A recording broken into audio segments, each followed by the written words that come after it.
Réalisation d'un corps piqué datant de 1590. Modification et repères. Suivant la toile. Pièces coupées. Placement des pièces de la doublure.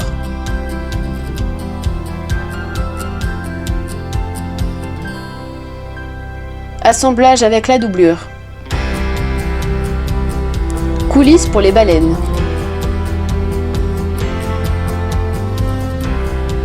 C'est long.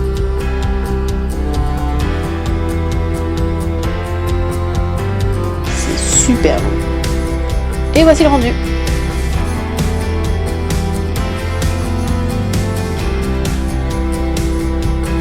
Assemblage du biais.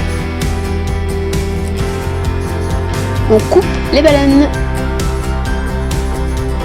Et on les enfile.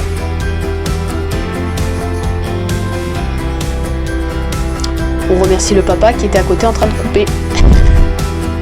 Et limer. Pas oublier.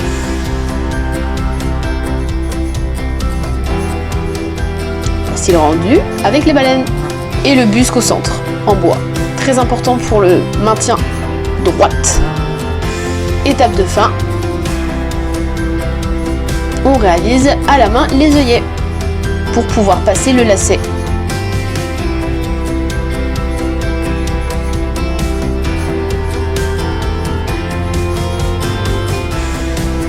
J'adore cette étape. Résultat final.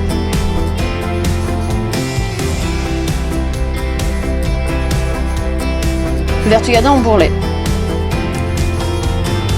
Très important pour la ligne. Le premier jupon. Pose de tissu à carreaux pour aider à former les tuyaux d'orgue ou pli-canon.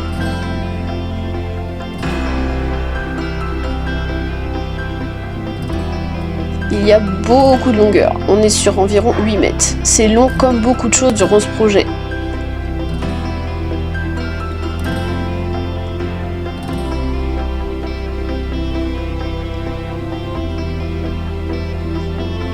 Le tissu qu'on pose, c'est pour nous aider à faire les tuyaux d'orgue par la suite.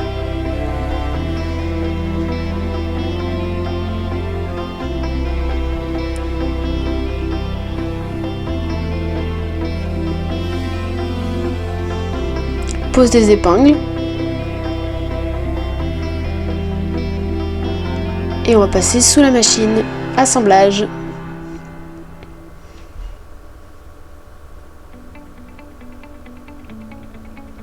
« 8 mètres assemblés, c'est ce que je vous disais, ouais. 8 mètres, super long. Vous trouvez ça long? Ouais, c'est long. Imaginez pour nous. Ici, le temps est considérablement accéléré. Après la formation des tuyaux d'orgue ou pli-canon, on vient assembler la ceinture.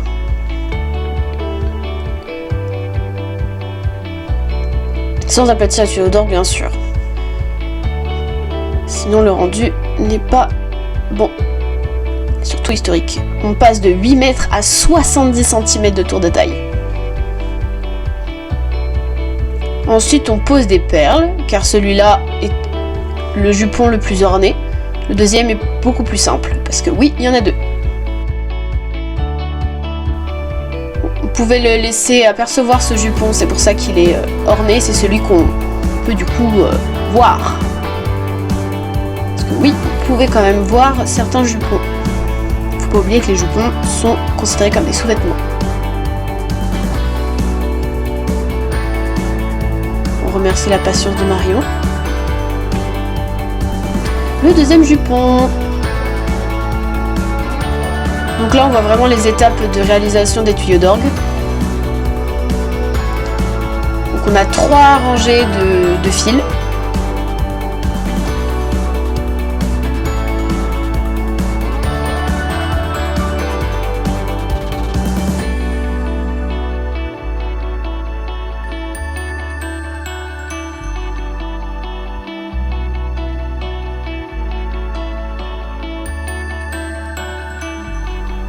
Hop, on vient serrer.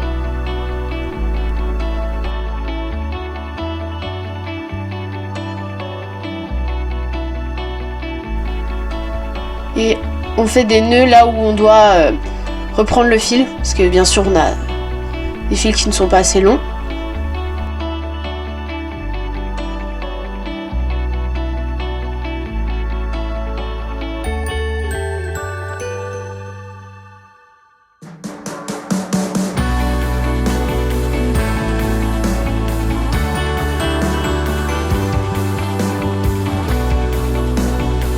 Voilà, le premier visuel.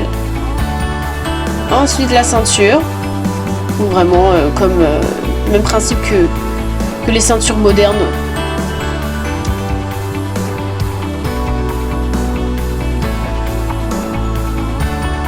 Très très loin à retourner. Et toujours devant une petite série. Ensuite on vient l'assembler, comme pour le premier jupon, sans oublier bien sûr de ne pas écraser les tuyaux d'orgue.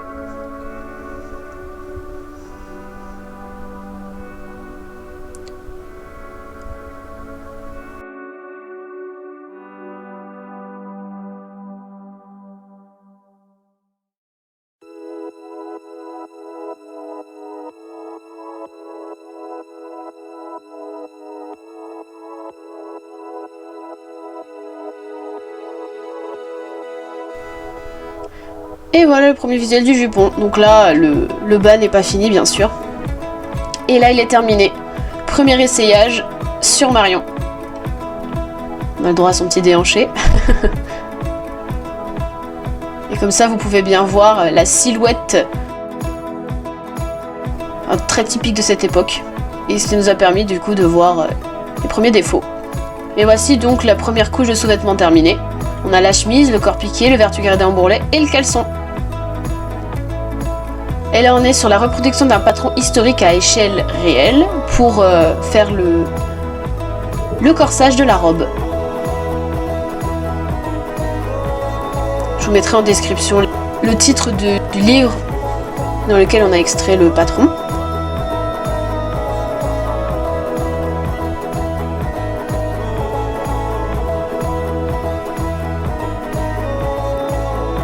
Bon, il faut vraiment avoir l'œil à ce moment-là pour pouvoir avoir la même forme. On a beau essayer de respecter l'échelle pour pouvoir l'agrandir, les courbes restent toujours à l'œil. Et puis souvent en grandissant, il y a des petits défauts qui peuvent apparaître, surtout si on n'a pas été précise à un certain moment. Et c'est vrai que je trouve ça très satisfaisant de voir le changement d'échelle entre vraiment la taille tout petit à une taille réelle qu'on peut porter.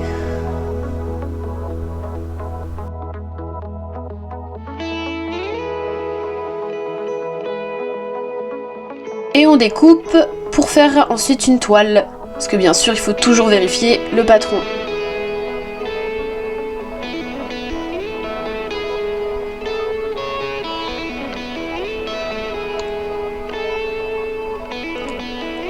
Ouais, il permet toujours de vérifier le rendu, ça c'est très important. On assemble tout ça.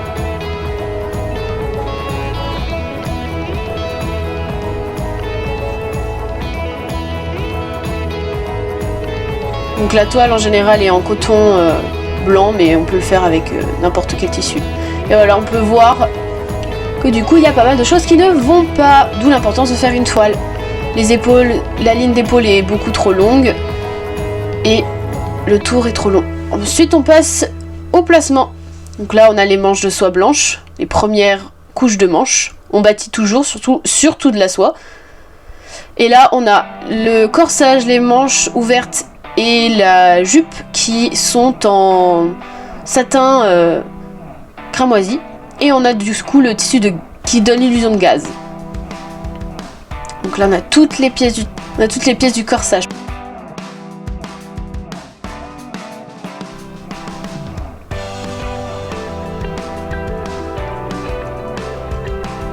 Ça fait pas mal de couches. Ensuite on assemble le satin et le brocart. Donc là c'est les manches ouvertes. On dégarnit tout. Et bien sûr toujours on retourne. Donc on met toujours un tissu pour que le soie ne soit pas en contact avec le fer.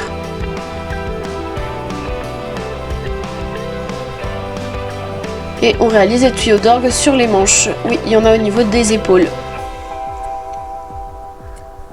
Donc on utilise toujours le tissu de repère. Ça simplifie beaucoup la vie d'avoir ce tissu-là à carreaux directement. Sinon il fallait faire des repères manuellement et c'est très très très long.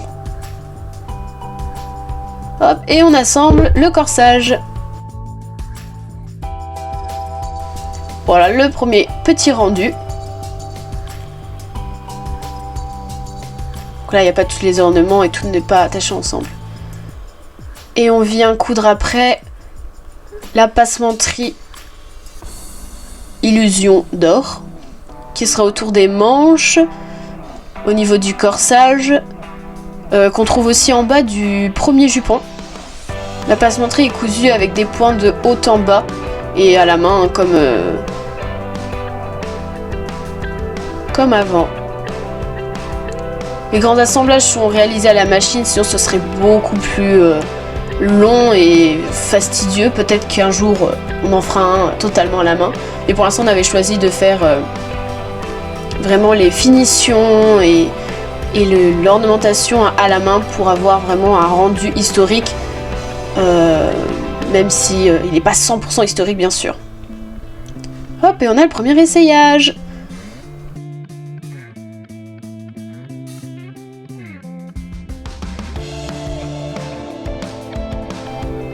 Donc là voilà, je lui enfile le corps piqué.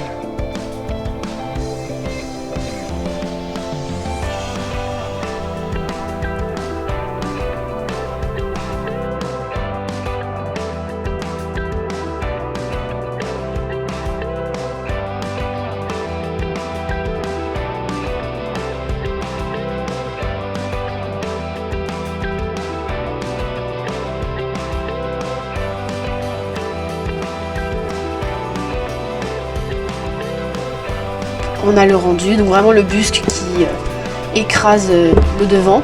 Et on met toujours les artifices à la poitrine. Il y en a même à l'époque, bien sûr. Le vertugadin, très important pour avoir vraiment la silhouette complète de cette époque. Hop, le premier jupon.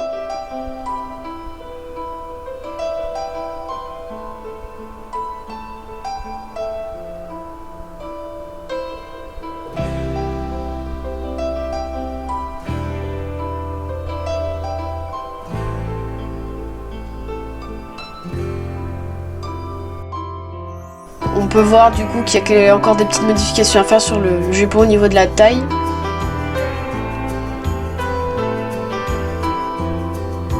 Et sinon le reste est bon. Le deuxième jupon.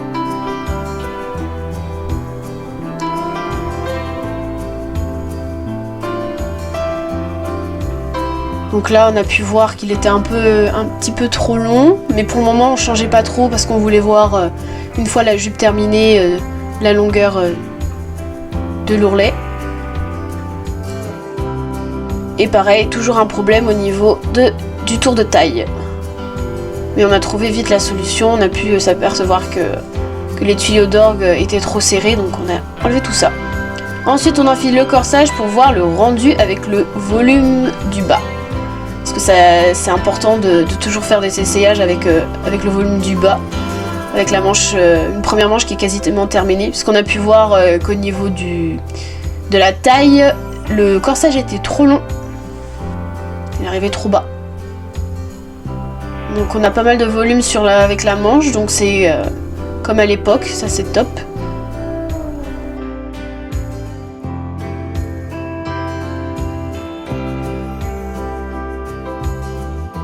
On pose les épingles et on voit que la pointe du coup est trop grande, donc on doit la reformer.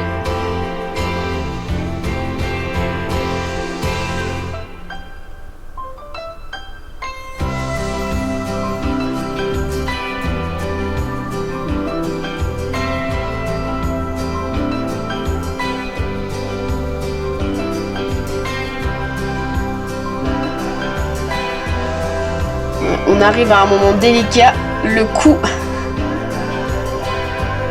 Pourquoi délicat? Parce que ma compère tombe dans les pommes quand on touche au niveau de son cou.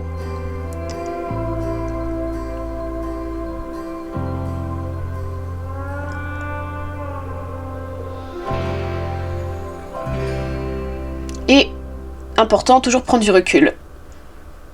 Parce qu'on peut voir certains défauts qu'on ne verrait pas si on est de près. Hop, et là on essaye le tour du cou de la fraise.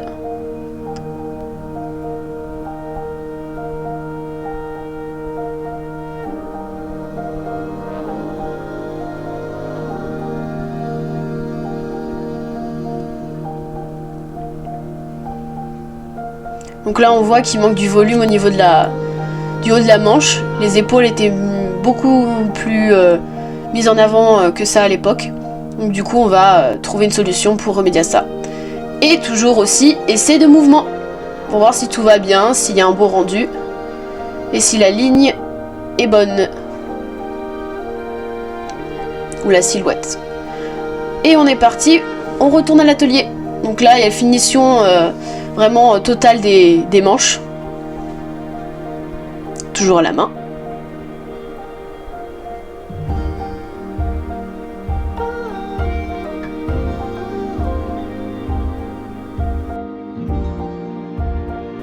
Et là on pose les clous d'or, même si bien sûr ce ne sont pas en or.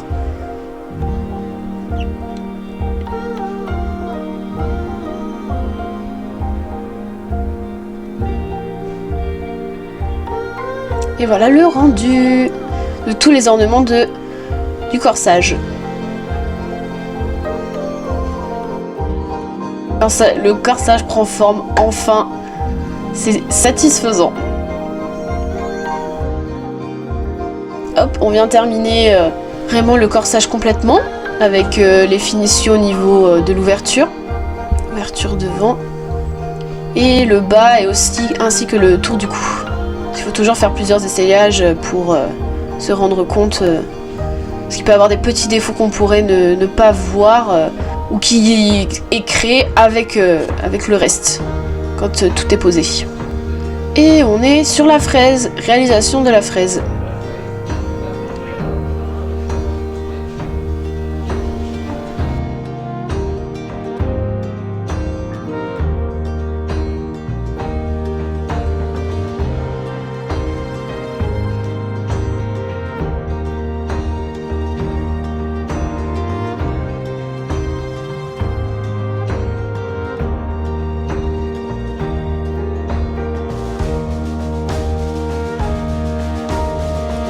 Et là on est sur la confection de la jupe. C'est très lourd. Parce qu'on a dû doubler ce jupon vu que le tissu, le satin de soie était beaucoup trop fin. Et donc il n'y avait pas ce rendu lourd qui était censé avoir à l'époque. Et voilà, premier essayage de l'ourlet. Donc on peut voir que c'est trop long devant et un peu trop court derrière. Mais bon, ça c'est normal avec le Vertugadin qui remonte le tout, on peut forcément... l'ourlet ne peut pas être droit. Et voilà le premier rendu de la robe. L'ourlet est donc trop long et la fraise n'a pas assez de maintien. Mais la robe, elle est née. Et le jupon blanc, du coup, est effectivement beaucoup trop long. Donc on a dû tout revoir ça et...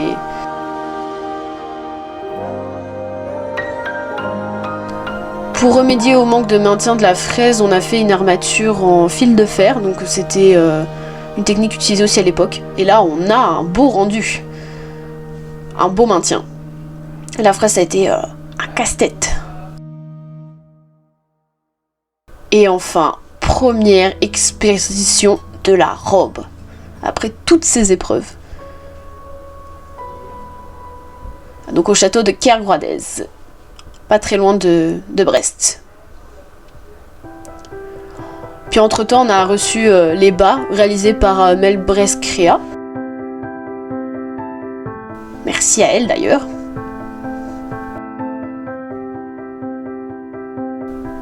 Et ensuite, le grand jour arrive. Donc là, on est sur la préparation des supports visuels, donc l'explication, etc. du projet, comment on est arrivé là. Et bien sûr, on n'oublie pas, parce que du coup on a vraiment eu un mannequin pour ça, donc je l'ai coiffé au mieux possible, comme à l'époque. C'était vraiment pas évident, mais le rendu est pas trop mal.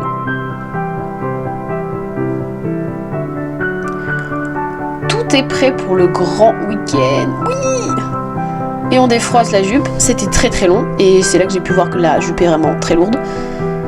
Et enfin, le grand jour est arrivé. On est au château, la robe est exposée dans le lieu où tout a commencé. Durant les journées européennes du patrimoine qui avaient eu lieu le 16 et 17 janvier 2023, elle est revenue chez elle. Donc là, le bas que je vous explique, qu'on vous a montré tout à l'heure, réalisé par Melbrez, et voici la robe. Avec la petite explication sur le côté. Mise en contexte du projet, etc. Donc on peut voir un peu les bas. L'aboutissement d'un an de travail. 1 an. Les visiteurs ont été nombreux cette année-là. Et ils ont montré un grand intérêt et une curiosité pour ce bout de notre histoire. Nous avons été heureuses de constater que les gens recherchaient à voir et connaître ce patrimoine oublié. Nous sommes fiers d'avoir pu redonner vie à un petit bout de notre patrimoine vestimentaire. Nous espérons pouvoir le refaire. Oh ça oui. Finir ce couple et pourquoi pas faire un couple pour chaque période de notre histoire. Chaque couple raconterait son histoire, notre histoire. Un costume raconte toujours une histoire. Ce n'est que le début. Merci d'avoir regardé cette vidéo. J'espère que ça vous a plu et on espère pouvoir continuer.